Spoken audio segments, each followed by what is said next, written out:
Muy buenas noches, bienvenidos al Cineforo de Tertulia Casa Urbana del 25 de agosto del 2021, día de pago. Buen día para los que trabajan en el gobierno y que no ha sido desvinculado. Dicen ahora, sí, desvinculado. Hoy vamos a hablar de la película Never Look Away. Su título original en alemán, la traducción literal al español es Una obra sin autor. Ese título tiene mucho sentido por el contenido de la historia que nos cuentan, porque como muy bien dice uno de sus personajes principales, Kurt, al final en la rueda de prensa, él habla de que su obra, la importancia de su obra no radica en el autor, sino en lo que él quiere captar, que él hace retratos, eh, que no, de fotografías de aficionados, que en realidad quien la tomó para él en ese momento, en esa presentación, no era importante. Entonces, una obra sin autor es un título que guarda eh, un vínculo directo con la historia que nos cuenta. Ahora bien, en inglés le pusieron Never Look Away y la traducción al español es nunca mires a otro lado, pudiera decirse así.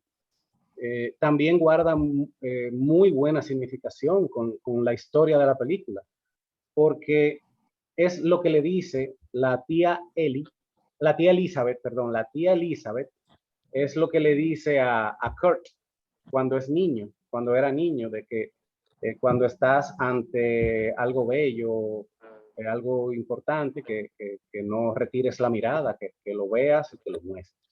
Así es que cualquiera de los dos títulos, bueno, está bien acorde a lo que yo pienso.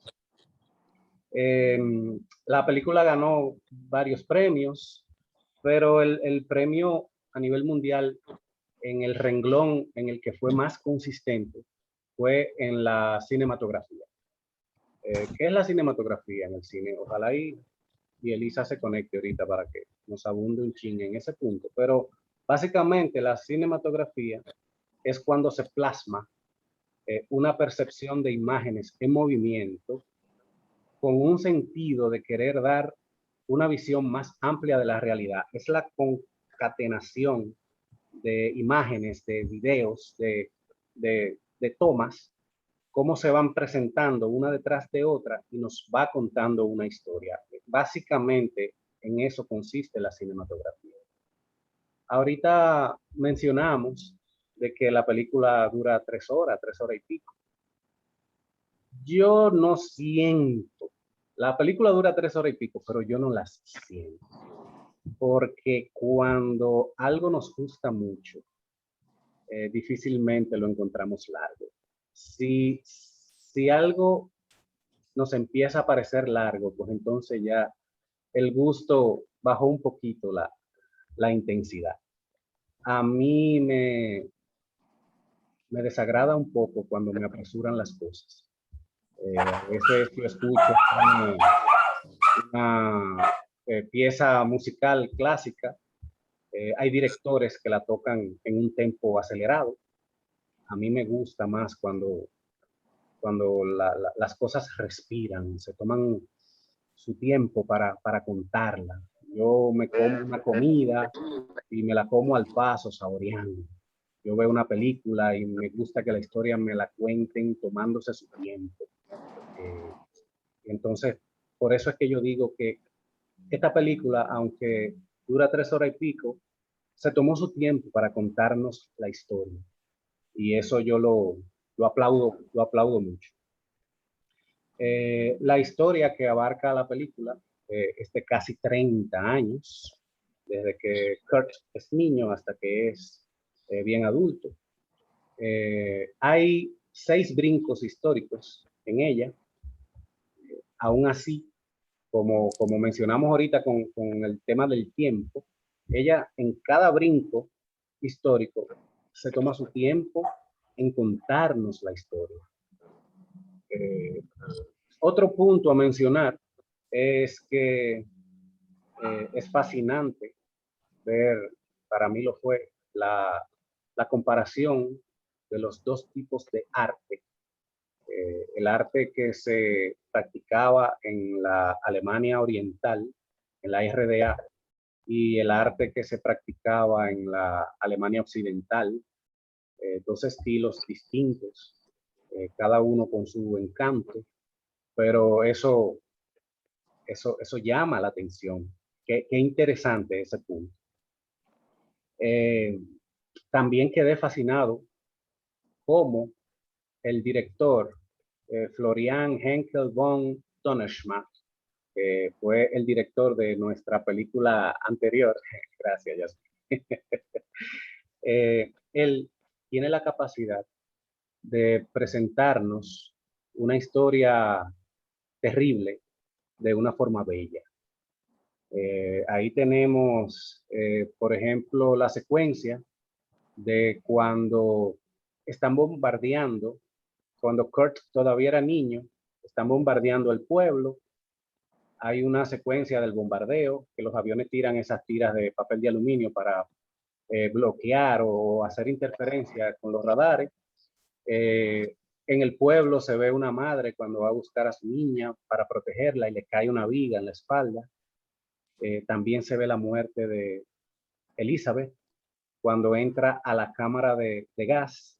Y también se ve la muerte de los dos hermanos de Elizabeth cuando se arma el tiroteo y a cada uno le dan un balazo. Todo eso presentado en la misma secuencia, con el mismo fondo musical, utilizando la misma fotografía, una fotografía que se apoya mucho en el azul. Eso que vemos ahí es feo. Y sin embargo, la forma en que nos la presentan es una forma artística. Eso también yo lo elogio mucho. También debemos elogiar las actuaciones, los actores de primera. Yo le hago una mención especial a Sebastian Koch, que fue el que hizo el papel del profesor Sivan. Lo vimos en The Life of Others, siendo un tipo bueno, y ahora lo vemos siendo un villano, un desalmado, un nazi psicópata, porque no hace empatía con nadie. Un bárbaro. Otro punto de la película que quiero mencionar es el manejo de los silencios.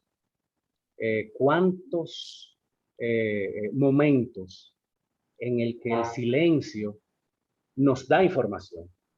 Y quiero mencionar algunos. Por ejemplo, cuando Kurt baja por el árbol desnudo, que se ve ya frente a Marta, que es la madre de Ellie. Ellos no hablan ahí. Sin embargo, uno se da cuenta de que Marta no desaprueba eso que está sucediendo con su hija y con ese muchacho.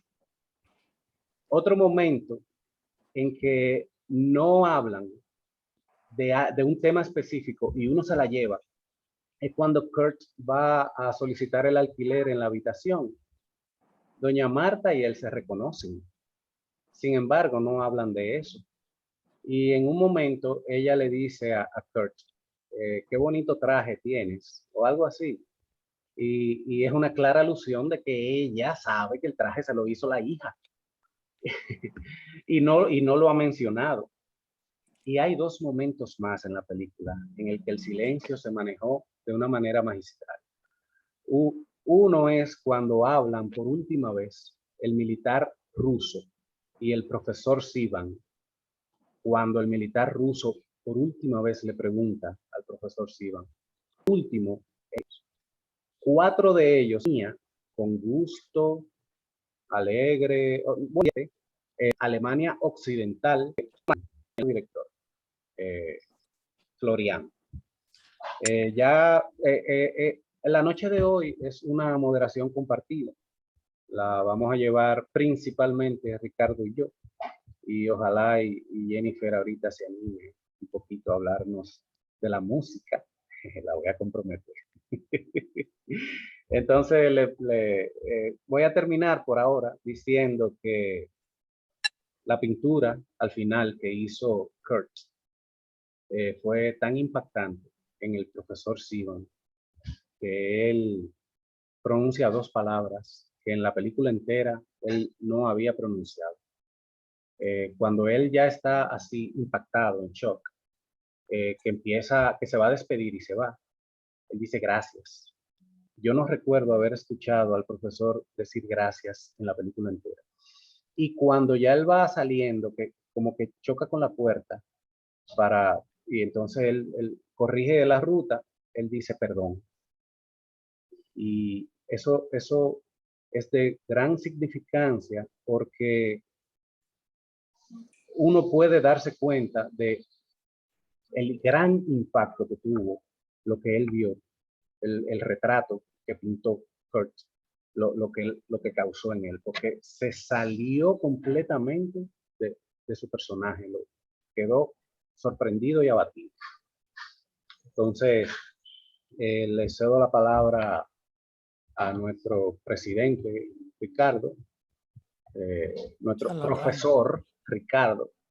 Adelante, Ricardo. El Ricardo. El Ricardo. Mira, realmente, después de todo lo que tú dijiste, que es muy amplio, ¿no? Yo quisiera hablar de dos o tres cosas, ¿no? Lo primero es que en esta película sorprendente de este director que vuelve y la borda esta película después de, creo que lo hizo a los 8 años de la que vimos el otro miércoles. Esta película, La que vimos el miércoles la tiró, se proyectó en el 2006 y esta ajá, de ahora en el 2018. ajá, él tuvo 10 años haciendo esta película Sí, más o menos. en el medio. Yo creo que esta película tiene como 2 o 3 historias en paralelo, ¿no? Que van sucediendo, que van aconteciendo y nos van narrando cosas en simultáneo. Una de ellas es el cambio del artista que ya había empezado en la Alemania prenazi con la Bauhaus y el hombre nuevo, el, la, el arte, cómo cambia con los nazis, con el nacionalsocialismo en la Alemania, que en ese momento era una Alemania unida, cómo cambia luego a esta escuela, la escuela que es una escuela de la RDA, y qué le pasa a él cuando él decide abandonarla e irse a la Alemania, que es Alemania, eh, digamos, de derecha, no de izquierda, ¿no? Hay una cosa muy importante y es que un cambio radical en el arte es que el arte pasa, o el artista moderno pasa de ser un retratista a hablarnos de él, de una de las cosas que el arte moderno hace es que lo más importante es el artista y su obra como medio de explicación de su mirada, ¿no? De cómo él ve el mundo. El artista moderno no tiene ni siquiera mucho interés de empatía con el espectador. A ellos ni siquiera le importa mucho lo que se mira. Lo importante es lo que yo miro y cómo yo lo pongo, ¿no? Y cómo en consecuencia de eso yo me explico. Y ni siquiera la explicación. Lo más importante es el hecho artístico, sí. Eso en esta película está eh, bastante bien expuesto, aunque un poco convertido en leyenda urbana, ¿no? La película trata de un actor que existió de verdad. Creo que Ramonina en un momento lo pasó por, por el chat, que es un señor que se llama Hergar Richter, nacido en el 1932. Este señor, si tú lo buscas en internet, él aparece en un paraguas muy grande que se llama realismo capitalista, ¿no? Es un nombre de eso que le gusta mucho a los críticos de arte usar. Yo me he roto la cabeza averiguando qué es lo que es el realismo capitalista, pero entiendo que es un nombre contrapuesto a lo que se llamaba el realismo socialista, ¿no? Que era algo que estuvo muy presente en los países comunistas, ¿no? En el arte es complicado entender lo que sucedió con el arte contemporáneo entre la Bauhaus, el comunismo, la República las repúblicas socialistas y a su vez lo que sucedía en los países capitalistas, que el arte contemporáneo era producto de casi todos los judíos que se fueron de Europa a los países que no estaban en guerra, ¿no? Eso es bastante complicado de explicar. Pero dice en una página muy rápida que este artista trató los temas del arte abstracto, del retrato, de la pintura animalista, de la escena de género y de los paisajes urbanos. Es un artista muy importante, este señor, con una historia gráfica fuerte que va desde esta foto que presenta la película hasta un arte muy abstracto de unas franjas de colores muy interesantes. Hay que entender que este niño, desde muy temprano en esta película, está presentado como un iluminado, ¿no? Un personaje muy sensible que encaramado en un árbol precioso, corre a decirle al papá que él comprendió todo, que él no necesita más nada, que ya él lo entiende todo y que a partir de ahí él tiene una paz interior, ¿no? En una escena que ella está desnuda tocando el piano, una mujer de una gran belleza, tengo que admitir, ella toca una tecla y dice que en ese sonido está el mundo entero, ¿no? Y en dos partes de la película, ellos se paran frente a unos autobuses para oír un sonido y sentirse pleno, que es una palabra muy complicada en el mundo del arte y con la gente que es muy sensible, que es una plenitud que probablemente nosotros los mortales que tenemos un gusto un poco cuadrado no entendemos, ¿no? Yo no sé quién se acuerda de aquella película de Judy Foster, que el niño era un genio y que van a un museo y ven un cuadro de lirio, ¿no? Lirio. Y el niño le dice a Judy Foster que el pintor era un hombre muy triste, ¿no?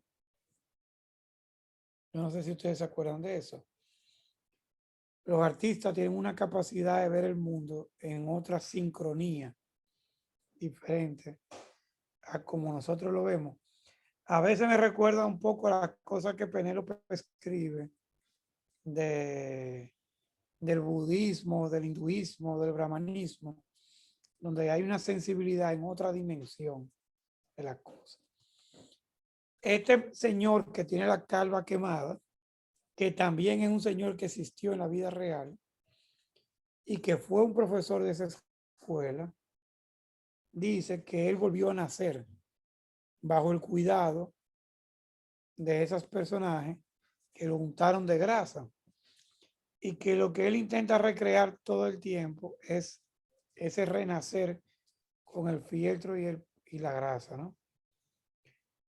Entonces, él muy temprano, el profesor se da cuenta que este personaje dentro de ese grupo de estudiantes es un dotado, ¿no? Y le dice que trate de buscar qué es lo que él quiere expresar, ¿no? Y ese título de obras sin autor, o de la ¿cómo se llama la película? Tiene mucho que ver con este compañero que está al lado de él clavando clavo. Y le dice, ahora tú te vas a dedicar a pintar fotos, ¿no?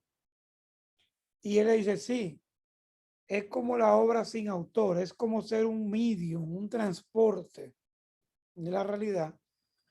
Y en ese transporte, él logra entender muchos planos de cosas que él no era capaz de ponerlo en lógica, pero que él intuía y que el arte le sirve un poco de transporte a eso. Yo creo que después otra persona que tenga la capacidad mejor que yo de explicarlo, le podrán poner en palabras, pero él a través de estas fotos y su recreación de la foto, él logra explicar una realidad de la que él es sensible, pero no es consciente.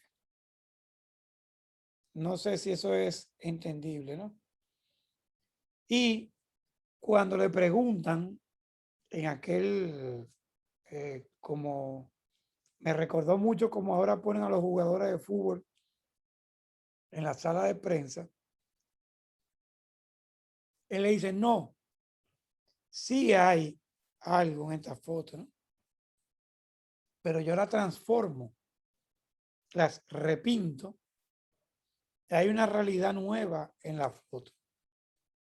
Al yo rehacerla, fíjate, él descubre en un momento como el borrado, ¿no? Ese hecho de coger el pincel y borrar la foto o de ponerla opaca la foto. Eso significa que la foto captó un instante, pero que él al repintarla le añade una cosa que en arte se llama la excedencia de ser. Y esa excedencia de ser es cuando yo con mi potencia excedo esa realidad y entonces se convierte en arte. Fíjate que él le dice al doctor o, o la tía le dice que el cuadro de la hija es malísimo. No, ella es muy mala, dibuja muy mal, pero ella es feliz. Sin embargo, él dibuja muy bien y ya le entendió el mundo en el árbol, pero todavía él era una persona muy angustiada hasta que logra poner en el cuadro, pintar esa serie de cosas que explican, que lo explican a él, digamos, ¿no? Y cuando está en la rueda de prensa le dicen, y ahora después de la foto, ¿qué viene? Dice, no, ahora yo voy a averiguar de la foto con color, porque el arte es esa búsqueda y esa experimentación donde yo me puedo explicar. En un momento el compañero lo dice muy fácil. Dice, bueno, si no hablara de nosotros fuera artesanía. Si estuviera completo, fuera artesanía. Si es reproducible, es artesanía. Pero cuando tú lo haces, es único. Y eso es arte, ¿no? Hay un texto de Walter Benjamin muy importante que se llama El arte y la reproducción técnica en la nueva vanguardia. Es un texto así que había que sentarse a leerlo para uno entender mucho y entender mucho lo que eran estas escuelas de arte que seguían un modelo post-Bauhaus. Y, eh,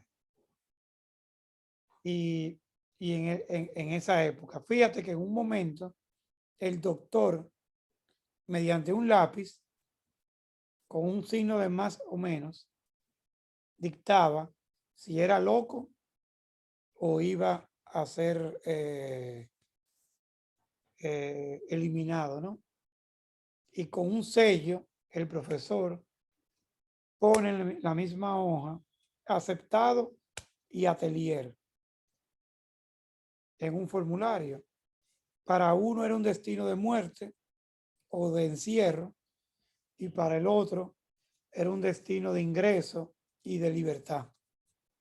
El profesor le dio un atelier para que él se expresara. Entonces la película está cargada de 800 simbolismos que tardaríamos mucho, mucho tiempo en explicar. Y si es por mí, nos vamos de güiro. Desde cuando ellos están pintando en el caballete y el cuadro de él es un cuadro que se excede, ¿no? Por ahí pudiéramos irnos. O como esta pequeña escuela donde la novia entra a hacer lo que se llamaba en aquel momento arte y oficio. Porque la Bauhaus explicaba que el arte estaba en todos los niveles, ¿no? Desde la ropa hasta un cuadro.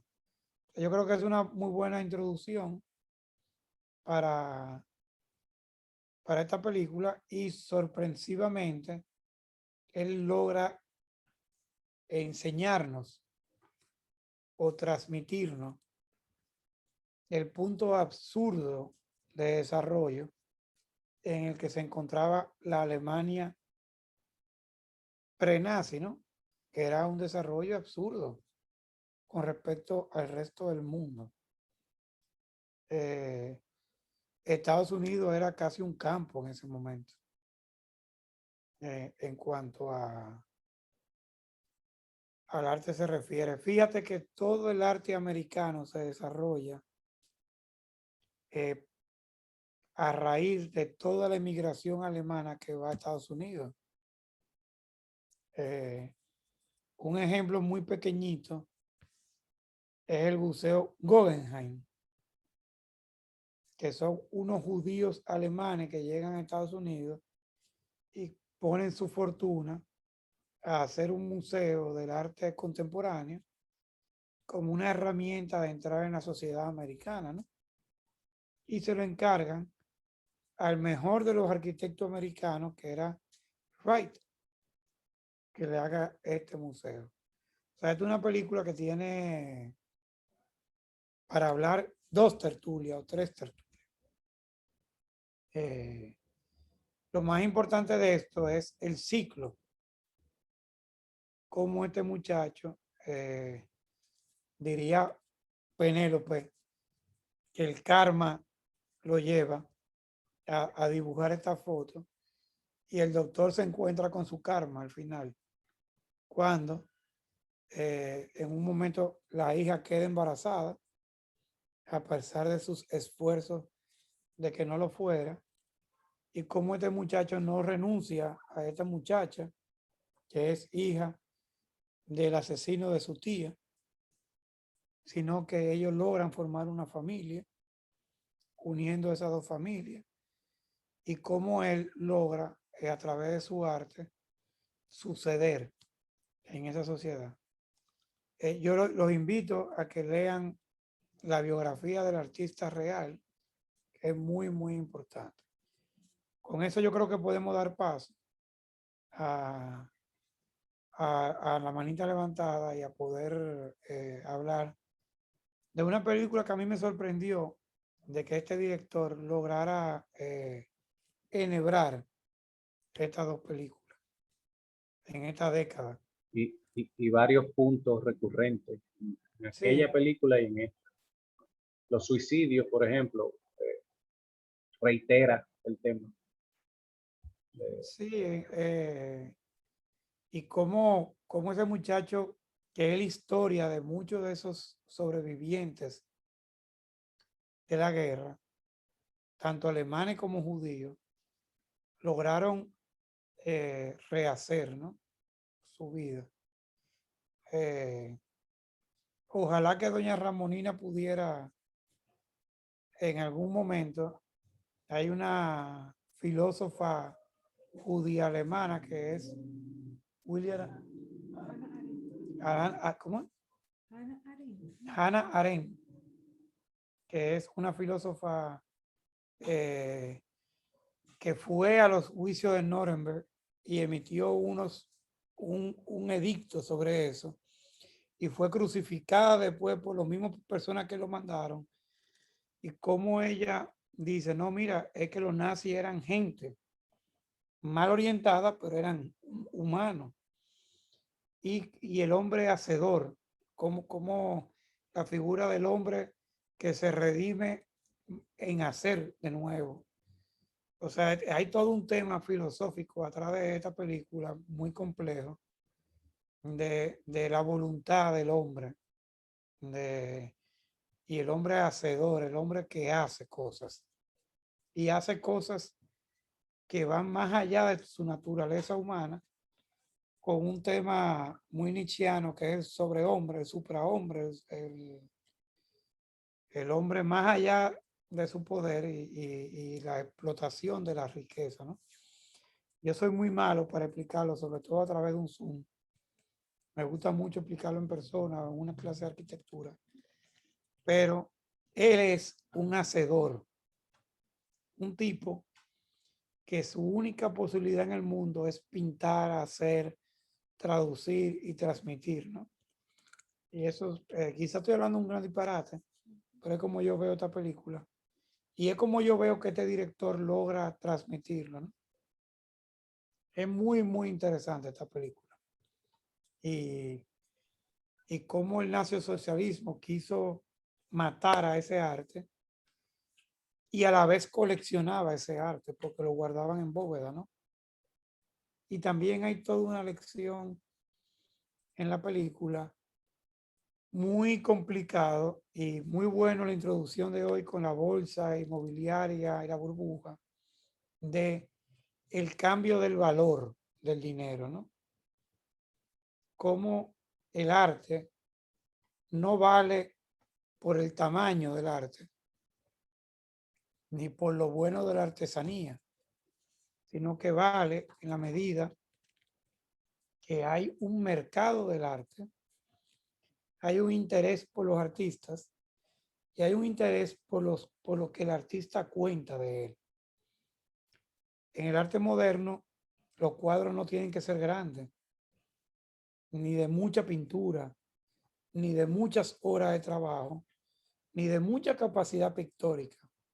Tiene que ver con la potencia del artista. Este artista en particular es un tipo muy, muy complejo, porque él tiene una capacidad muy grande de dibujo. Él, o sea, es lo que en arte se llama un dibujón. Él tiene una capacidad muy fuerte. Estuvo formado en muralismo soviético, que es ese mural grande que luego lo pintan de blanco, pero después emigra a pintar fotos, que es algo muy complicado de explicar en su hoja de vida. Y hasta ahí yo quiero parar y seguir oyendo, ¿no? Para después, pero él como artista es un tipo muy importante y su mecanismo de arte es muy, muy complejo. Sigamos. Bueno, pues Yoli tiene la mano levantada. Adelante, Sí, Yoli. yo no quiero decir nada, sino hacer una pregunta al grupo. ¿Cómo interpretan en la película el final no, la suerte, el destino del profesor? Porque tú pudieras interpretar que a él lo agarraron, tú pudieras interpretar que en algún momento a partir de la fotografía, de la foto y de ese cuadro que él hace de las tres personajes, pero yo me quedé como, yo no tengo una respuesta, yo me he quedado pensando, entonces eso es lo que a mí me gustaría escuchar, cuál fue el destino del profesor, eso era esa es mi inquietud. Bueno, yo hablé mucho anteriormente ya, pero yo creo que el arte moderno o los artistas tienen el privilegio de poder manifestar o denunciar o transmitir cosas que están muy lejos del hombre cotidiano, ¿no? Y son como, yo hoy le voy a tener que hacer como una alabanza a Penélope, ¿no? Le voy a tener que poner como un altar, pero son como, la palabra que yo más uso es como péndulo de resonancia, ¿no? Ellos resuenan. Tú has visto como los diapasones que cuando tú le das vibran. El artista es una persona que vibra a otra frecuencia diferente al hombre común, ¿no? Y yo creo que el doctor, lo que le pasó fue que él se vio eh, resonado en esas obras, descubierto o desenmascarado, ¿no? Fíjate que en uno de esos cuadros, aunque parezca mentira, una de las cosas más fuertes para él, y es una cosa muy, muy fuerte como está puesto en la película, es su hija desnuda en la escalera, ¿no? Su hija desnuda en la escalera que está embarazada en ese momento. Ella está embarazada en ese momento. Ella le dice a él en un camisón, en una escalera, que está embarazada y que el médico le aseguró que va a ser viable, ¿no? Entonces, cuando él ve a su hija pintada, desnuda en una escalera, que él ha violado a la hija. Él ha violado el juramento médico, ha violado la virginidad reproductiva de su hija, pero que está embarazada en el cuadro, eso es una cosa, debe de ser algo, se le fue el fusible, digamos, ¿no? Y cuando él se ve en ese cuadro con el superior de él, con la tía que mandó a la cámara de gas, con el niño que es su yerno, ¿no? O sea, a ese tipo se le fue el fusible. No importa si él es juzgado o no, es que él está retratado en una obra que está inmortalizada, ¿no? Y que está pública. Entonces se le fue la chaveta a él. Porque una de las cosas que sí tiene el doctor es que es un tipo muy inteligente, un tipo formado, educado, metódico y estructurado. Él lo que no podía era con la desestructuración de un artista y la inocencia del artista, ¿no? O sea, dice, contra eso no hay nada que hacer. Fíjate, y perdóname que yo voy a hablar mucho hoy, que la mayoría de los regímenes no aguantan la presión del arte. Ahora mismo Cuba va a reventar con la presión que los artistas independientes le están haciendo a través del internet, de la Bienal de Arte, de los escritores, porque es que no lo van a aguantar. Eso no, ellos no van a llegar a poder sostenerlo eso. Y los artistas muchas veces son aquellos que son tan inteligentes que son capaces de ser camaleónicos con los regímenes. ¿Me entiendes? Y eso es complejo. Próximo. También quiero agregar un poco a la respuesta de la pregunta que hace Yoli, y es que hay algunas historias que dejan ciertas cosas al aire, que es uno mismo que suple esa información. Lo relevante de ese retrato, esa composición de retrato que hace Kurt y la reacción que tiene el doctor, el profesor Siva, es que le impactó es que lo movió, es que los cimientos del profesor se jamaquearon, si vale la palabra, y me excusan lo poco académico. El hombre se estremeció y eso es lo que quieren dejar establecido. Ya fuera de ahí, si lo atraparon por los crímenes que cometió, si, para la historia ya no es relevante y por eso lo dejan al aire. Es uno que puede concluir como uno quiera. Fíjate que hay otro punto en el que Kurt nunca se da cuenta de por qué el profesor se sintió impactado, de por qué él se comportó así. Kurt nunca conecta de que él fue el asesino de su tía Elizabeth. En lo que vimos en la película, él no sabe, él no llega a esa información. Uno lo sabe, Pero pero él no. él lo intuyó en un Entonces, momento en el consultorio. ¿perdón? Que él lo intuyó en un momento en el consultorio. Bueno, ese detalle se me escapó. Que él mira a la esquina. ¿Tú no te acuerdas que él se voltea y mira a la esquina? Él mira la esquina, pero él no sabe que en esa esquina una vez tuvo su tía. Él lo intuyó. ¿Y cómo? ¿Cómo él conecta eso? Ah, porque es que él es un tipo que ya dijo en una mata que él entendió todo. Aún así, Ya él dijo en la mata, es que esos tipos son unos tigres. Yo que he tratado, mira, yo le di clase a un tipo en UNIBE, que yo le dije un día, oye, mira, que yo no te puedo dar clase, porque es que tú naciste siendo arquitecto. Me voy a ahorrar el nombre, porque es un gran arquitecto. Pero yo le dije, mira, si tú quieres, no vuelvas, porque es que yo no sé ni siquiera lo que te voy a enseñar. El tipo era un arquitecto mental.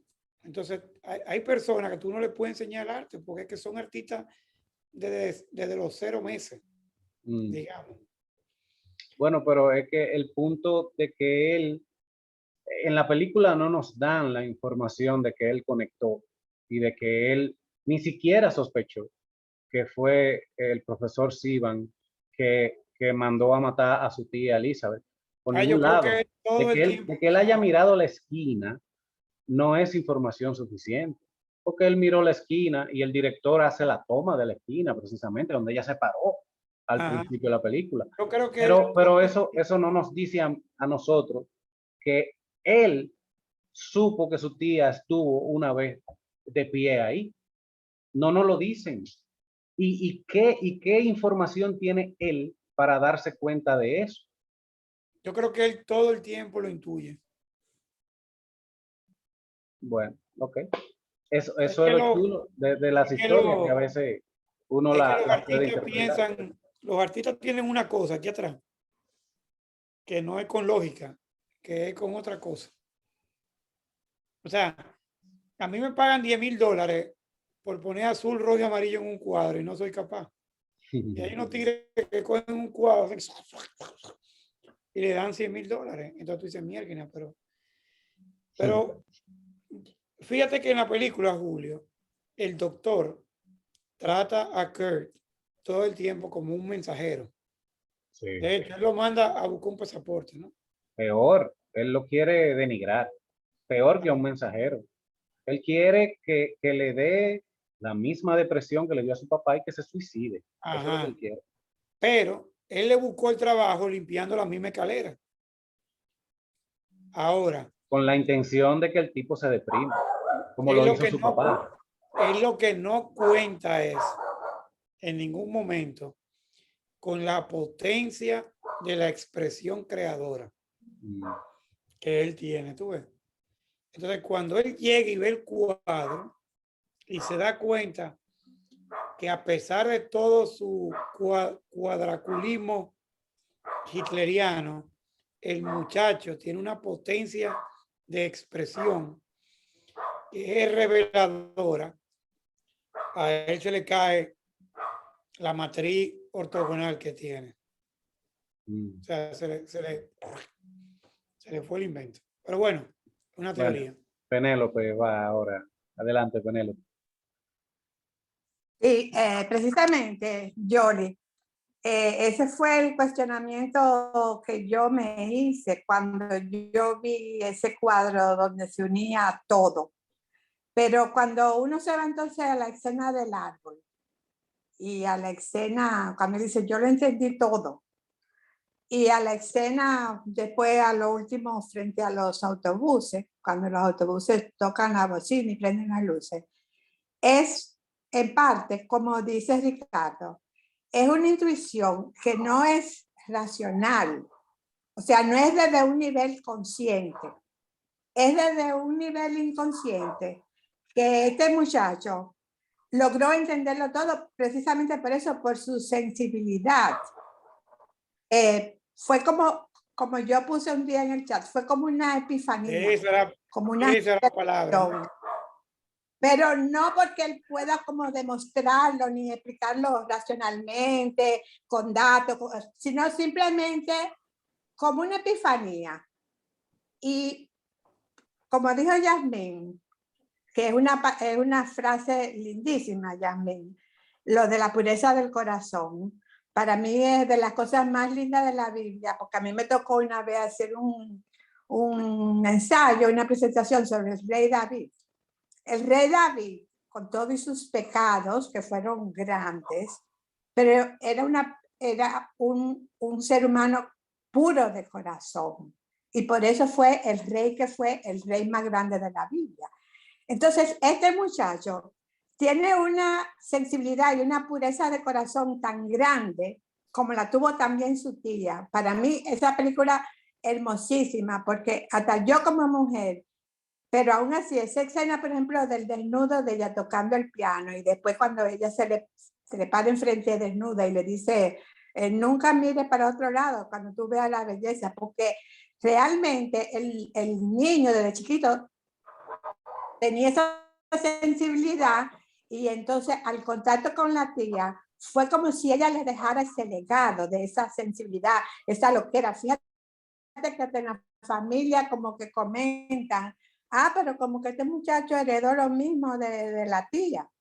Entonces, en cuanto a lo que dice Ricardo, claro, todo esto porque son conjeturas mías y de acuerdo a lo que yo creo y leo y razono y siento, intuyo. Fíjense que esa intuición es tan grande que él no solamente intuye todo eso, sino que, como dice Ricardo además, el karma, bueno, lo que pasa es que ahí no se pagó un karma, ahí se superó un karma. ¿Y cuál fue el karma que se superó? Que hay que ver que esa niña, que la tía dijo, ella no pinta bien, pero es feliz. Y que pudiera haber sido como un Romeo y Julieta o al revés, como una enemistad de las dos familias. Y sin embargo, la pureza del corazón de los dos, porque los dos son puros de corazón, logra hacer que ellos no solamente se enamoren, sino que a pesar de que el papá provoca el aborto, fíjate cómo ella vuelve y sale embarazada. Entonces, ellos lo que hacen es superar un karma. Ellos dos superan un karma. Y por eso ni él se suicida, aunque el profesor trató de llevarlo ahí. La muchacha no sale lo que su papá fue, lo trasciende. Y para mí, Yoli, porque yo me quedé también impactada con esa escena, pero la explicación para mí es que él lo intuyó todo, pero desde su subconsciente, a un nivel inconsciente, que él ni es capaz de explicarlo y mucho menos de demostrarlo. O sea que ese profesor, sí, su único castigo fue verse descubierto, si vamos a llamarlo castigo. Su castigo fue que él vio como si ningún tribunal ni nadie llevarlo. Él fue como si lo desnudaran y le dijeran su vida en ese momento. Y la especulación que yo podría hacer es que él terminó volviéndose loco o matándose. Cuando él se vio descubierto y se vio así al desnudo, que le presentaron lo que él era, un malvado. Pero lo de que el artista pueda demostrar nada, no creo. Eso se queda a nivel de intuición. Digo, es mi percepción de la película, que la encontré bellísima. Gracias, chicos, bellísima la película. Y como dice Julio, aunque es larga, yo no me di cuenta. Al contrario, yo a veces veía por dónde iba, porque yo no quería que se terminara. Y muchas gracias, me la encontré lindísima. Han habido muchas Oye, películas, esta pero película es una película de disfrute, yo la disfruté muchísimo. sí, yo también. Gracias. ¿Sabes Muy qué? bien, Una de las gracias, cosas, doña Canela. Julio, una de las cosas más interesantes de esta película, y perdona que lo ponga en relevancia, es que hay una mirada a la desnudez muy típica de la época. O sea, los personajes se presentan desnudos o haciendo el amor o en sexo de una manera muy poco pornográfica, por lo que estamos acostumbrados hoy en día, ¿no? El desnudo en la película es como normal, es como algo que en la Alemania prenazi, si uno estudia, la gente se bañaba en la piscina desnudo, o los campamentos, la gente iba y se bañaba en el río desnudo, o la gente posaba desnudo para un cuadro. O sea, el desnudo en la época de los 30 y los 40 no tiene nada que ver con la imagen muy pornográfica que existe en el 2021 del desnudo, ¿no? Es más sensual que erótico incluso en la película, ¿no? Y no creo que sea aleatorio, creo que está manejado con mucha sensibilidad artística en la película. Esa palabra iba yo a usar, artístico. Sí, Desnudos artísticos, muy bellos los desnudos. es una sensibilidad artística de enseñarnos la época, ¿no? De cómo las cosas sucedían. Oye, esa guagua pública es una cosa preciosa, esa guagua. Yo estoy a punto de comprarme una guagua de esa. O sea, imagínense el transporte público de la Alemania prenazi, gratis, que ellos van a Dresden a ver un museo en aquel aparato. Y nosotros con la voladora en la Bolívar todavía. Dios mío, Jesús magnífico, María José. O sea, la Alemania de esa época, eso era una cosa que nosotros todavía estamos ahí. Siguiente manita, doña Lice, creo que. No, Tania. Y después doña Tania. Lice. Y después Jenny. Doña Adelante, Tania. Tania. Es bien breve, bien breve. Lo A primero es, diferencia Julio, mía, doña Tania. Tania, aquí no está Yulisa, habla. está bien, no, tranquilo, mira. No, ella dijo breve Excelente. a diferencia mía, pues. Sí, no estoy a favor de Ricardo, pero bien. Excelente la película, fácil de ver, aunque fuera larga. Llevaba, uno iba a la trama y iba como descubriendo qué estaba pasando. Para mí, el artista, Kurt, él se compenetró mucho con la tía. Era como una compenetración tal que él podía emular todo lo que ella hacía. Es decir, él no adivinó que él era el que la mató. Pero él podía ir al mismo punto que ella fue, miró el mismo cuadro que ella miró. Era una compenetración muy fuerte. Fíjate que dijo, ay, entendí el mundo, lo que ella había dicho. Al final hizo lo mismo con las guaguas. Era una compenetración como si fuera una extensión de la vida de ella. No con la locura que ella tuvo, porque era más centrado. Además, conoció el amor, un amor muy puro, muy fuerte. Y muy fuerte, que piense que el papá trata de terminarlo de diferente forma y no hay forma de separarlos. Esa muchacha no le importaba el dinero, la posición, nada. Ella se fue con él y ustedes vieron en qué forma vivía, a qué renunciaba, pero ella estaba muy consciente de que su papá era un nazi, no era bueno. Fíjense que cuando ella habla con él, le dice, no, él no es bueno. Él nunca me prestó atención. Él se veía al espejo, era él, siempre fue él. Su ego, todo, era él. Fíjense que la esposa no importaba. La esposa quiso estar al lado de él por un estatus, por lo que representaban cada uno, pero no porque él la admirara o la tomara en cuenta. Era infiel, es decir, y todo eso ellos lo sabían los dos. Tanto él, que lo había descubierto en su infidelidad, como ella sabía los valores que tenía su papá. Y eso los unió más todavía. Es decir, nunca pudieron terminar con ese amor y eso es muy fuerte en la película. Se fueron juntos, escaparon juntos, se mantuvieron juntos. Y es importante también lo que le dice el maestro. Le dice, no, lo bueno del arte es tú expresarte. Tu sufrimiento más grande, lo que tú tienes dentro, exprésalo. Él dura mucho tiempo con su página en blanco. Él destruye todo lo que había hecho y mucho tiempo con esa página en blanco hasta que descubre que realmente él quería pintar. Y esa, para mí, esa foto famosa de todos los rostros mezclados, que él lo va como abriendo la ventana, poniendo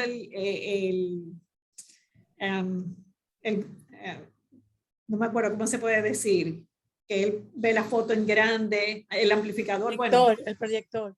El proyector, exacto. Y con todos esos elementos, él logra exteriorizar lo que lleva dentro, lo que él llevaba dentro, y lo logra de una forma impresionante. Y no porque él supiera que este mató a aquel contrató a aquel, pero él lo expresa de una forma impresionante. Impresionante lo que él llevaba dentro, sin darse cuenta. Y ya ahí él se siente libre, su vida cambia completamente, su relación con ella, todo cambia desde que él puede expresarse. Y eso, yo creo que eso es lo bonito del artista, cuando lo dejan ser libre. Y eso fue lo que hizo el profesor. Tú tienes que ser libre, mira lo que yo sufrí, mira lo que yo pasé, mira lo que yo externo, porque eso es lo que me hace libre. Y él encontró esa libertad. Para mí eso era súper interesante, aparte de la historia en sí, pero wow, qué buena fue. Gracias, Julio. Sí. Y agregando, Tania, al punto de que la hija se dio cuenta o sabía que su papá era un villano, es que cuando ella tuvo una de las pérdidas, el médico le confirmó que está teniendo las pérdidas por el aborto que el papá por lo que le hizo el papá. Por el aborto que le hizo el papá. Increíble cómo daña a su propia hija, la única hija, para que no tenga una descendencia. Y yo pienso que solamente el ver esa foto y ver todo lo que era su vida en esa foto, ya fue castigado. No importa si él se tiene que retirar, ya él se retira, porque ya eso, ya él fue castigado. No importa si se suicidó, pero ya él fue castigado. Él perdió esa libertad y eso que él era completamente libre, que no importaba, un pasaporte, puedo ir a un lado de Alemania, a otro, vivo viajando, esa libertad él la pierde. Para mí ese es como el sentido, la perdió de la forma que fuera, pero aquel encontró su libertad y este perdió la de él. Sí. Pero muy interesante la película. La película también narra, a mí me sorprende mucho esta película, porque la película es básicamente una muy buena película, ¿no?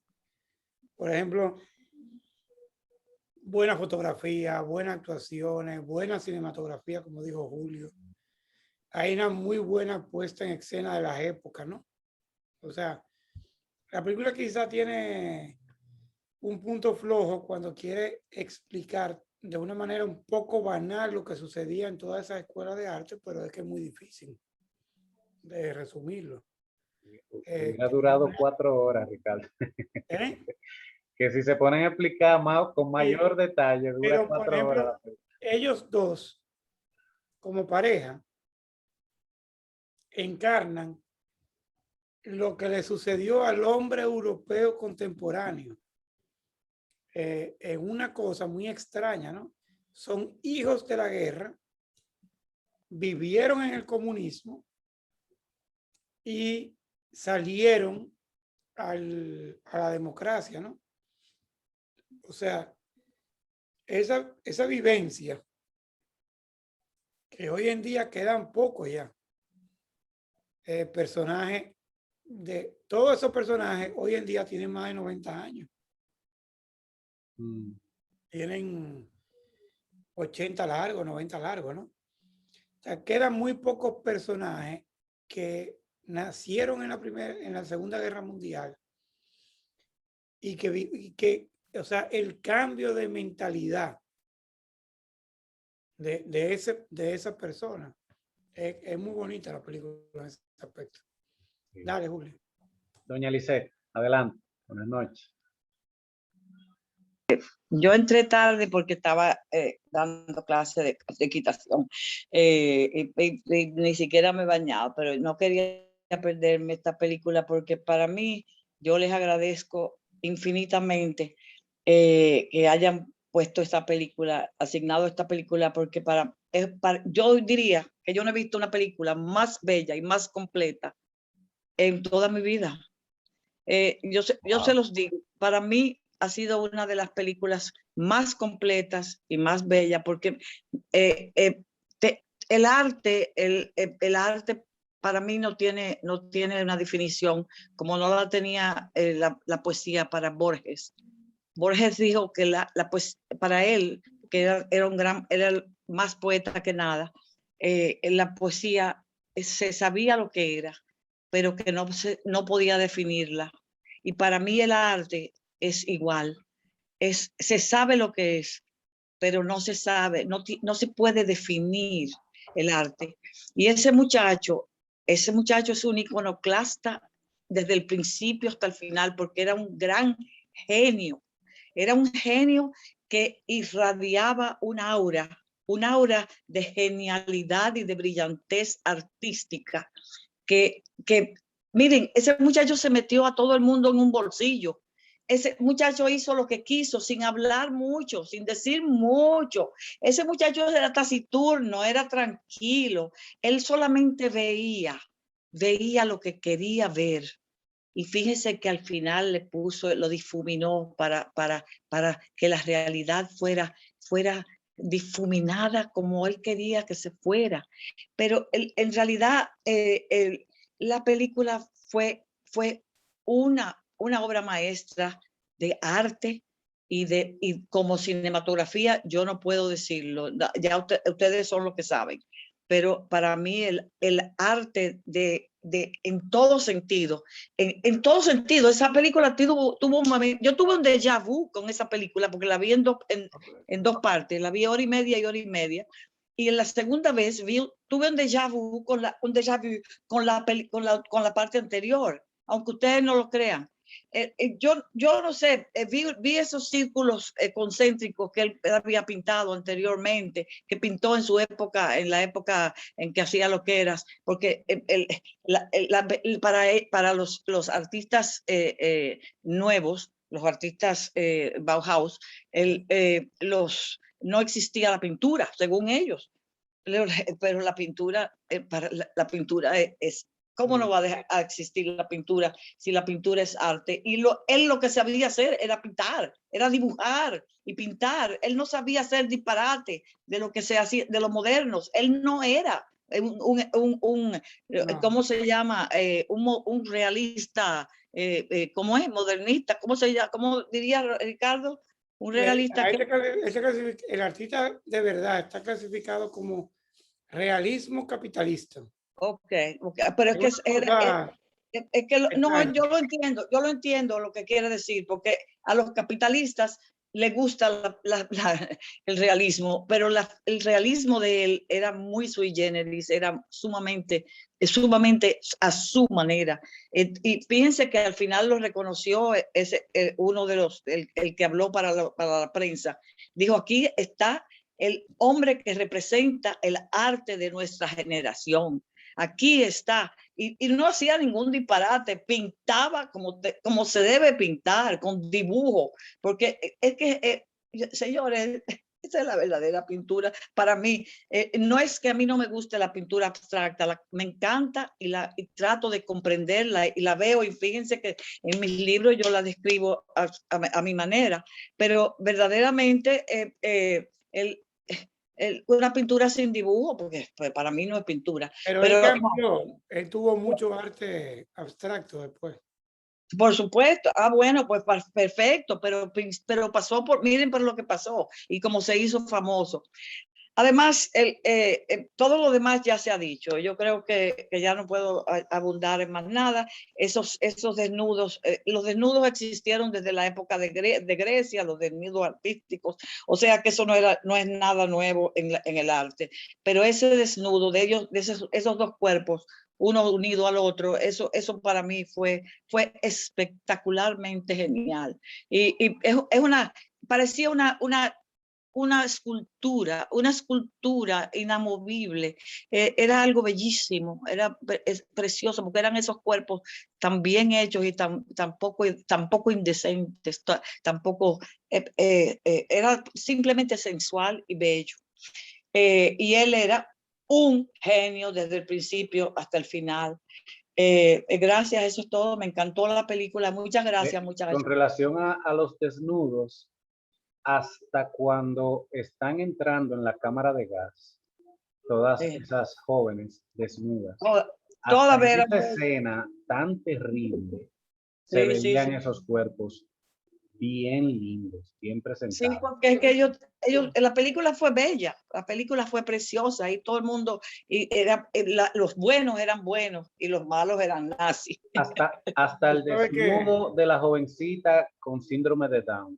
Exacto. Hasta ese desnudo fue artístico y fue muy artístico, muy bien presentado. Por supuesto, con así todo el mismito. respeto. Tú sabes que el mundo, una de las cosas más grandes, y voy a interrumpir a Jennifer de verdad.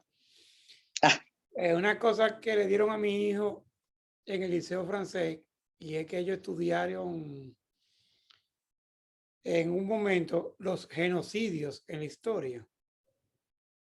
Y es una cosa terrible la cantidad de falta de información histórica que uno tiene. Turquía mató como a 5 millones de armenios en un momento, se lo comió a todos, o sea, fue un genocidio tremendo. Que yo lo desconocía, yo no sabía que eso era verdad, que eso había existido. O sea, yo me tuve que poner a estudiar la cantidad de genocidios que ha habido en el mundo por raza o religión. Es impresionante esa vaina. El genocidio es muy famoso. Yo creo que lo de los armenios no lo vimos en una película, cuando matan todos los armenios. No vimos una película que hablaba de eso. No sé. Hay una película de una directora armenia. Se llama The Promise. Que es impresionante esa película. Pero no la hemos visto, está en la recámara. Vamos a darle paso a Jennifer, que está en fila con su manita levantada, muy organizadamente hace mucho rato. Jennifer, buenas noches. Buenas noches. Yo creo que lo importante es comenzar informándoles que ustedes se han dado cuenta del bullying que me hacen, yo entiendo que ya eso es misógino. En esta época donde hablamos del feminismo y todo eso y el machismo, yo entiendo que ustedes deberían de revisarse los dos. Yo no. Pero no importa, yo voy a agotar mi turno, no me interrumpan. Entonces, eso es la playa. Sí, realmente tengo un calor aquí en la cabeza. Pienso que un buen resumen de este director con las dos películas que nosotros hemos tenido la oportunidad de ver es que él tiene la capacidad de presentar aquellos hechos que son dolorosos en la historia de una manera bonita, que uno pueda percibir la belleza a pesar de la realidad que ellos representan, porque eso lo pudimos ver en la película de la semana pasada y eso lo estamos viendo con otro tipo de realidad en esta semana. La lectura que yo le doy a la película, bueno, primero la película para mí es hermosa. Cuando, ciertamente, al igual que ustedes, yo no percibí el tiempo. Cuando la vi por primera vez hace varios meses, no me di cuenta que tenía 3 horas. Fue cuando la volví a ver la segunda vez que me di cuenta que tenía 3 horas porque me fijé cuánto tiempo era que tenía la película, no porque viéndola sentí que fuera larga. Entonces es una película hermosa como todo lo que hace ese director. Las actuaciones son extraordinarias y también la música, obviamente. Entonces, quiero decir, la lectura que yo le doy a la película es que es una película que le da cierto nivel de importancia a un aspecto místico. Pienso que la relación que tenía el sobrino con esa tía era una relación mística, más allá, es sobrenatural. Ellos tenían una capacidad de conectarse a pesar del tiempo y por eso es que vemos esa maravillosa relación y por eso la película comienza con la relación que ella tenía con ese sobrino. Por eso yo soy de las personas del grupo que entiende que ese sobrino sí sabía que el señor había matado a su tía.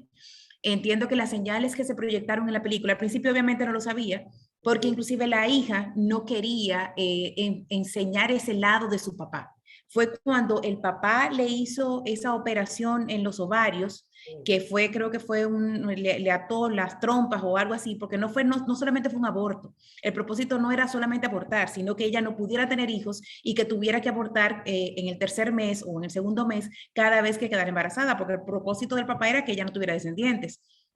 Porque él realmente creía con el tema de la exterminación nazi, de que habían seres inferiores y que esos seres inferiores había que exterminarlos.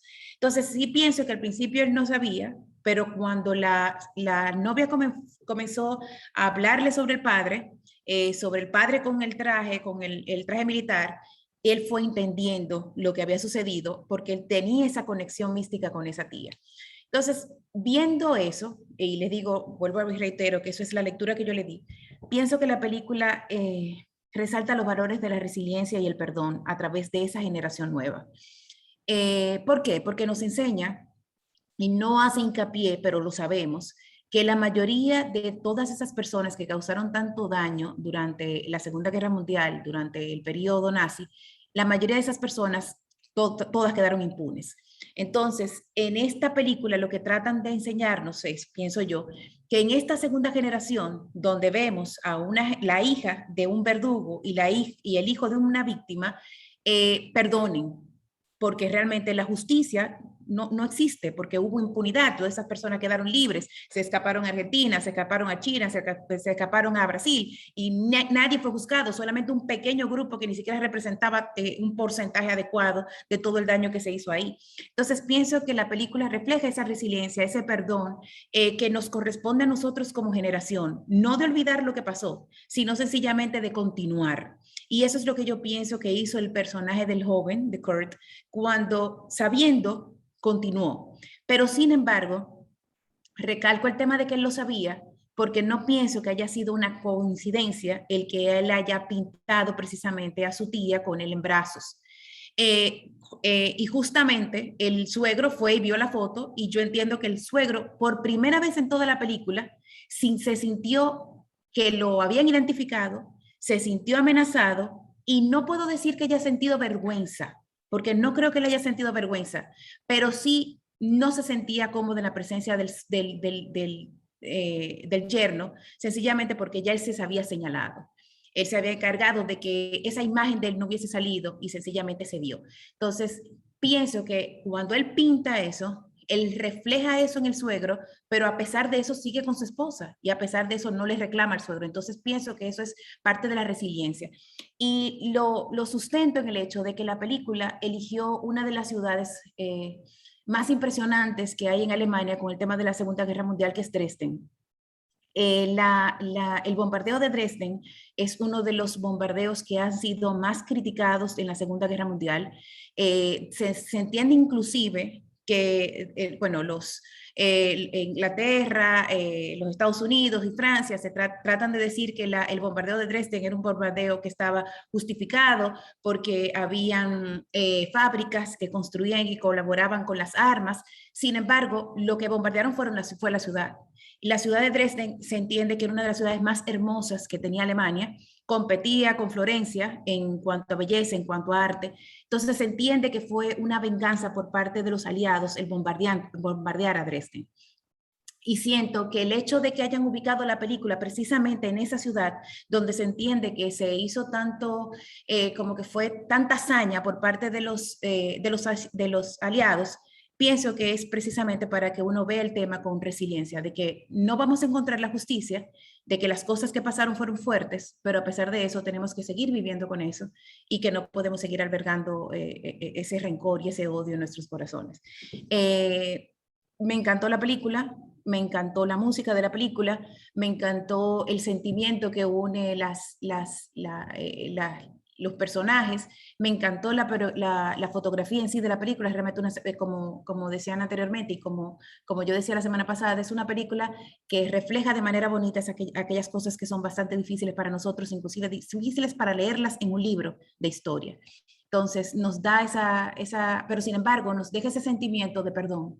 Cuando uno termina de ver la película, uno no se queda con odio, uno no se queda, claro, uno le duele todo lo que vio, pero sencillamente el odio no permanece, sencillamente queda la resiliencia. Gracias. Gracias, Jen. Oh.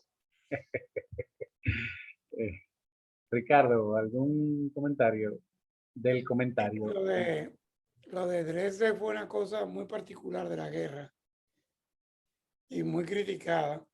Y yo creo que esta película trata más de eso, del sobrevivir y el que hace con el dolor más del que se queda como en la etapa de atrás, ¿no? Pero a mí me sorprende con este director, y eso es quizás lo importante de estos ciclos, de ver dos películas del mismo director, gracias a la idea de Jenny, de cómo este personaje en una década hace estas dos películas,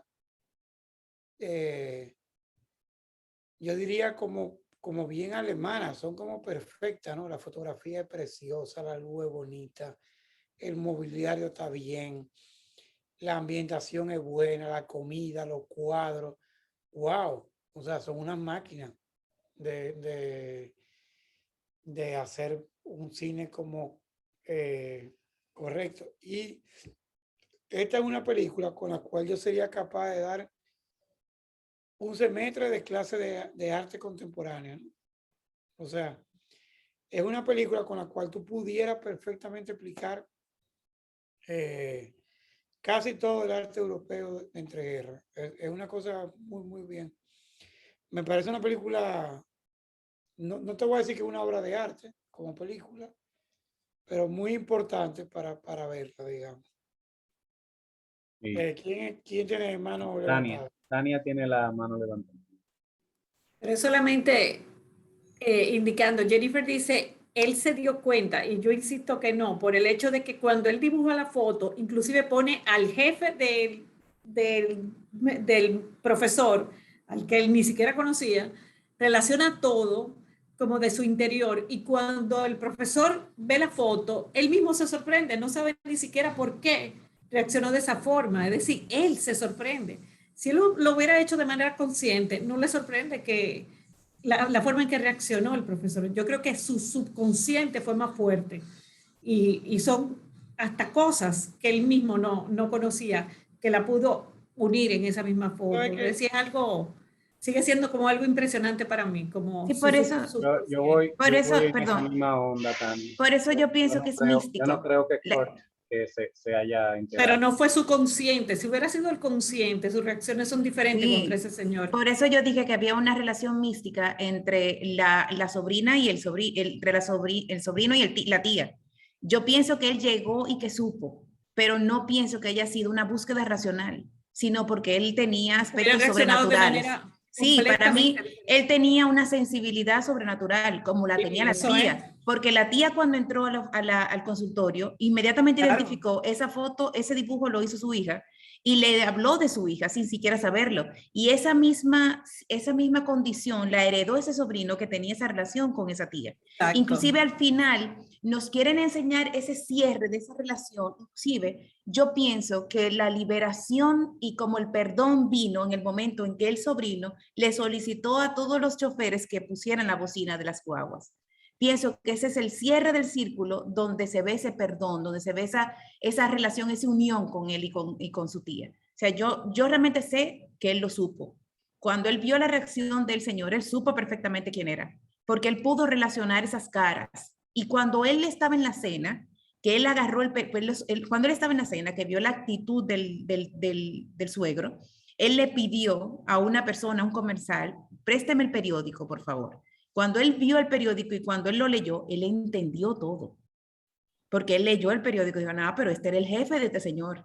Y este señor estaba obligado a tener que exterminar a esas mujeres que tenían problemas mentales. Y entonces ahí fue que surgió ese dibujo. Entonces pienso que él comenzó con un tema místico, pero al final él lo sabía. Sí, yo creo que eso es lo que a mí me pasa cuando yo oigo, voy a hacer una analogía un poco burda, ¿no? Cuando yo me paro en un semáforo y tengo una radio y estoy oyendo un perreo tipo toquilla, entonces yo digo, óyeme, pero qué vulgar. Y me sale como el animal conservador, ¿no? Entonces después, cuando cambio el semáforo y avanzo, digo, oye, qué bueno que hay una toquilla, que por lo menos está cuestionando. Hay que tener mucho cuidado. Parte de lo que vamos a ver en nuestra vierten en doctrina, ¿no? Y cuando entonces uno siempre tiene que tener esa imagen un poco transgredida, ¿no? El transgresor tiene un valor y el conservador tiene un valor. Es un asunto de que no se salgan de su camino, ¿no? Porque es muy duro cuando este señor explica en una imagen. Si entendemos que el director es un alemán y la película es su medio, parte de las preguntas que están en la película, él se la está haciendo, ¿no? Él mismo como director. Y nos la está haciendo a nosotros como público, a través de ese medio que es la película. Entonces, cuando el director plantea en un momento que por qué la sociedad tiene que gastar sus recursos en personas que no están bien y que lo mejor es que se mueran y lo mejor es que no procreen, tú dices, mierda, pero qué dura está la pregunta, ¿no? O sea, es una pregunta compleja, porque cualquier persona tiende en un resbalón a estar de acuerdo con la pregunta. Y hay que cuestionarse si es verdad o mentira. Como una pregunta con los haitianos, o como una pregunta con el terremoto, o como una pregunta que por qué Santo Domingo desarrollado y Puerto Príncipe no. Hay demasiado acomodaticias y no son o humanas o humanitarias. Entonces el director usa la película para preguntarnos a nosotros qué nosotros creemos. Y si yo agarro a un doctor que le pone la mano a una hija mía para que no sea fértil, es probable que yo coja años de cárcel. Porque me lo como en pedacitos, sin importar mucho la lógica. Pero explicado con lógica, todo es posible de entender, pero no tenemos que estar de acuerdo con eso, ¿no? Entendimiento y de acuerdo son dos cosas diferentes. Lo entiendo, pero no estoy de acuerdo. Entonces la película nos hace preguntarnos a nosotros muchas cosas, digamos, sobre muchos planteamientos. Un tema de ello es la eutanasia. Yo no estoy de acuerdo de entrada, pero el que la desea debe de tener algún tipo de lógica o algún tipo de explicación, ¿no? En Es España demasiado fácil la decir que aprobaron no. en España hace poco. Claro, pero si tú me preguntas a mí, la parte cómoda es rechazarla. Ahora hay que ver quién es que la quiere y por qué la quiere. Entonces, es una película muy del amor, pero plantea cosas muy complicadas también. Sigamos. Doña Yasmín. Adelante, Yasmín. Excelente, todos los comentarios. Y la verdad es que si la película dura 3 horas, podemos estar aquí 3 días. A mí me intrigó mucho el director, ya que esta es la segunda película que vimos. Y lo primero que voy a decir es que yo vi varias entrevistas de él, una muy buena con todo el elenco, cuando presentaron la película a las 8:30 de la mañana, que fue la entrada de la película al Festival de Toronto en el año que salió. Y el director se asombraba de que a las 8:30 de la mañana, que él jamás en su vida había ido a un cine, a esa hora la sala estaba repleta. El señor mide 6'9", y agréguenle un pie más de cabello. O sea que es una figura, una figura bien imponente. Los actores se ven pequeñitos al lado de él. Es una persona muy erudita y eso explica, porque cuando yo terminé de ver esta película, Daniel me preguntó que quién era el director, porque como hemos dicho, la película abarca muchas cosas, no solamente historia bien contada, la parte artística, la parte del guión, la parte de la música. Y esta persona es realmente un erudito, o sea, habla 4 idiomas, habla español, habla francés, tiene una maestría en literatura rusa. O sea que es una persona que es bastante profunda. Y yo estoy muy de acuerdo con Jennifer en el sentido de que ambas películas hablan de la resiliencia y el perdón. Es como una mirada. Esta persona se crió en New York City, vive aquí. De hecho, una de las entrevistas me da mucha risa porque mañana voy a salir a ver dónde era. Él dice que él contactó al productor en un café de Santa Mónica, y yo estoy en Santa Mónica, o sea que yo voy a investigar dónde fue, y que se suponía que ellos se iban a reunir para un café y tuvieron casi 6 horas en el sitio hablando del guión.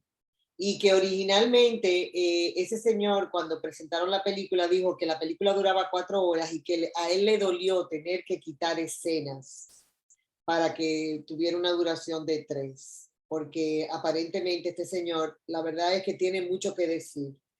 Y de las cosas que no se ha mencionado, bueno, que sí se ha mencionado, pero que para mí más uno de los detallitos que también más, que no hemos dicho, es que aparte de que el profesor tenía toda un aura de superioridad, de esta aura alemana, de puntualidad, de científico, o sea, de importancia, tenía una realidad totalmente distorsionada. Cuando ese señor tuvo que salir huyendo, acuérdense que cuando regresó, yo me quedé como asombrada que él estaba presentado todas sus diapositivas, todas sus fotos de Italia, del hotel, como que ellos habían ido a un viaje de placer y no un viaje donde habían tenido que salir porque el ruso no iba a poder protegerlo otra vez.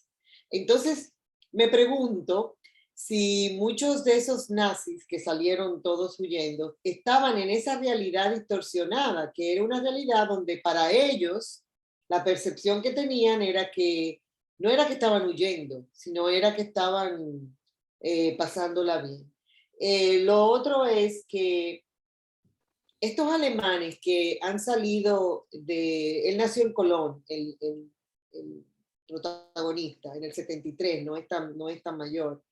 Esta es una mirada muy artística, pero una mirada muy pura de ver la historia para atrás, porque ninguno de nosotros hemos hablado de que, ay Dios mío, no pudimos ver esa escena, como por ejemplo yo, que me tapaba los ojos para ver Schindler's List de Spielberg.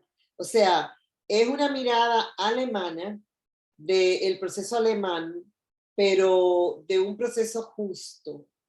Y da la esperanza, o sea, resiliencia, perdón, pero al final del círculo da la esperanza de que los personajes que nos han mostrado, tanto en la primera película como esta, encuentran una cierta paz individual. O sea, la anulación del individuo que hablamos en la primera película, que creo que Ricardo fue que usó el término, donde se anulaba al pobre hombre del Stasi. Aquí no sabemos si se ha anulado la personalidad del profesor, porque hemos estado conversando de que si se suicidó, de que si se dañó, pero como que la justicia final existe, pero no existe en la medida violenta en que se nos ha presentado en otras películas, con un juicio, con una pena de muerte, con cárcel. En la primera película este señor estaba destinado a repartir las cartas, una vida vacía. En esta película no sabemos cuál va a ser el destino de esta persona, pero sí sabemos que él está totalmente dañado ya. Que aunque la justicia no lo persiga, aunque no lo cojan, o aunque él ha perdido el amor de su hija, ha perdido su propio respeto, ya probablemente que el director nos deja a nosotros imaginarnos que esta persona no va a tener esos aires de superioridad con que él se manifestaba durante todo su tiempo. Y que porque señores, cuando ese tipo baja las escaleras que está dirigiendo a esto y ni siquiera le da una mirada al esposo de su hija, eso es un grado de superioridad, una altanería, una arrogancia que es increíble. Pero eso se desbarata al final. Yo le mandé 3 fotos porque yo he vuelto a ver varias escenas y esta al mediodía, bueno, por la tarde de ustedes, al mediodía de aquí, almorcé viendo la película otra vez en la tableta y mi pregunta era la misma, que si él se había dado cuenta o no. Y yo creo que sí, porque él pudo haber puesto solamente al jefe al doctor jefe, pero él puso en una de las pinturas, puso a los dos, tanto al suegro como a eso.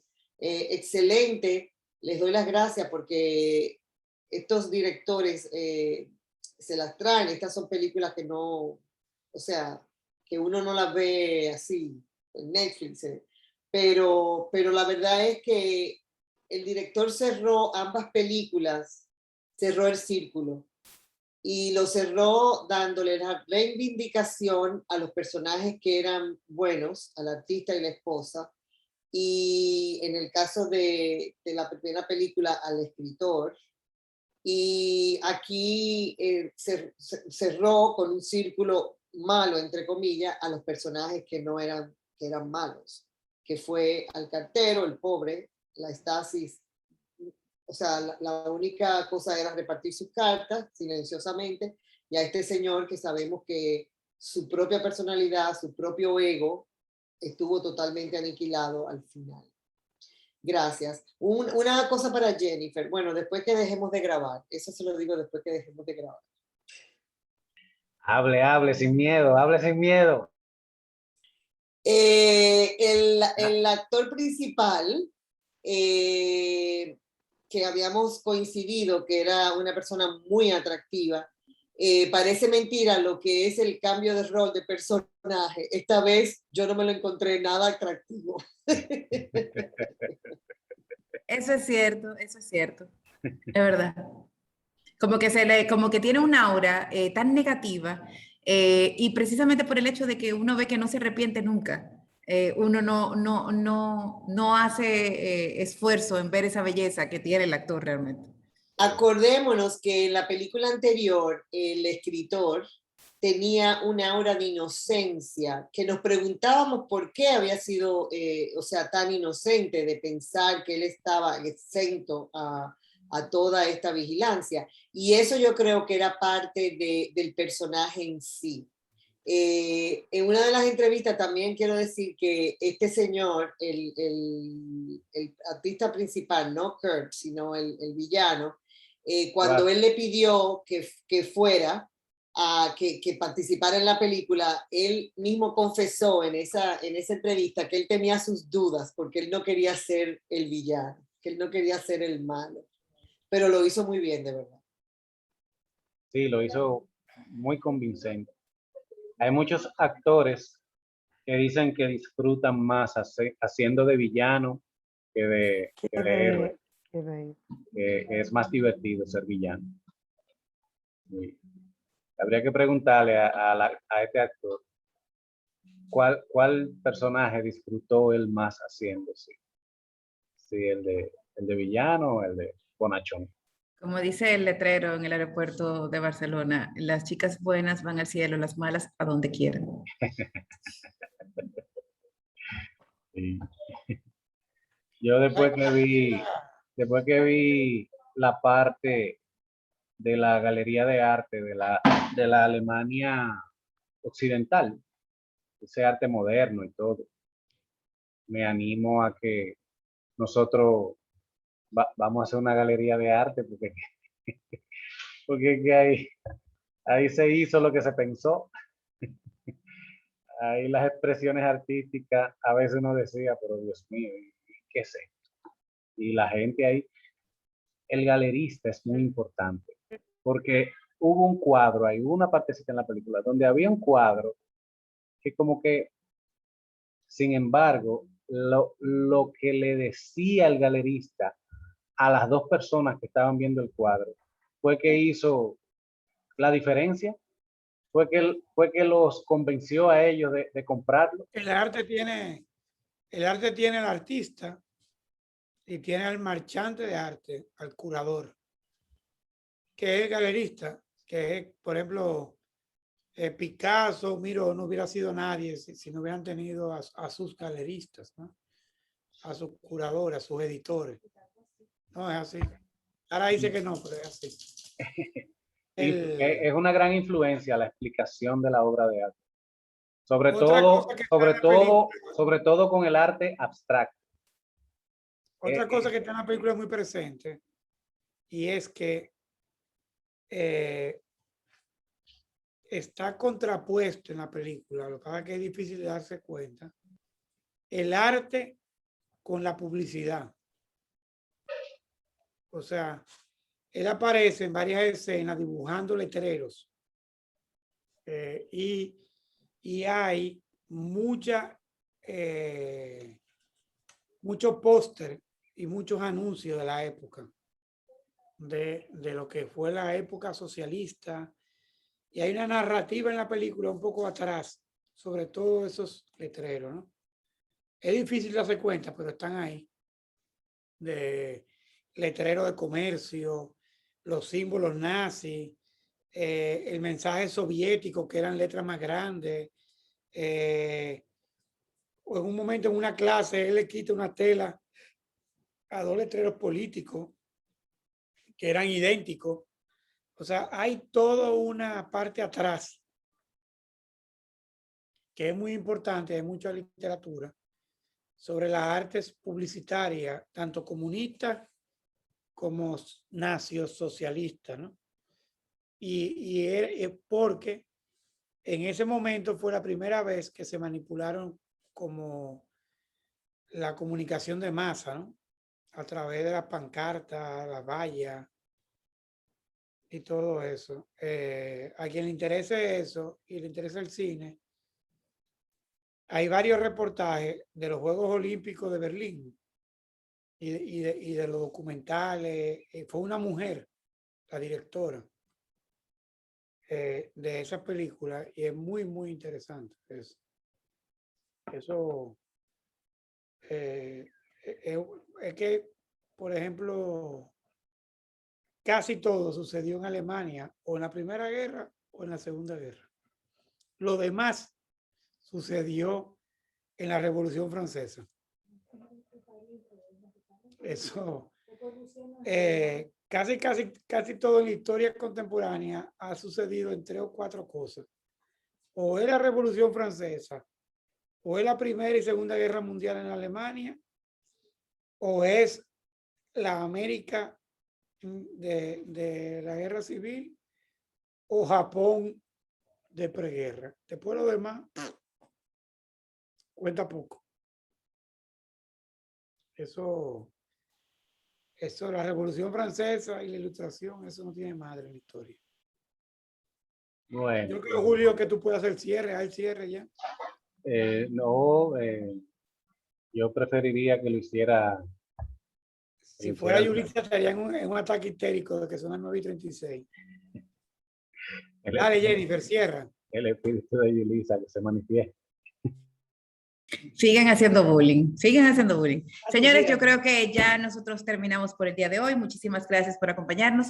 La película fue extraordinaria. Eso lo nota el tiempo que nos hemos quedado aquí, porque al igual que las 3 horas que duró la película, nuestra tertulia no ha durado 3 horas, pero obviamente el tiempo pasó y no lo hemos sentido.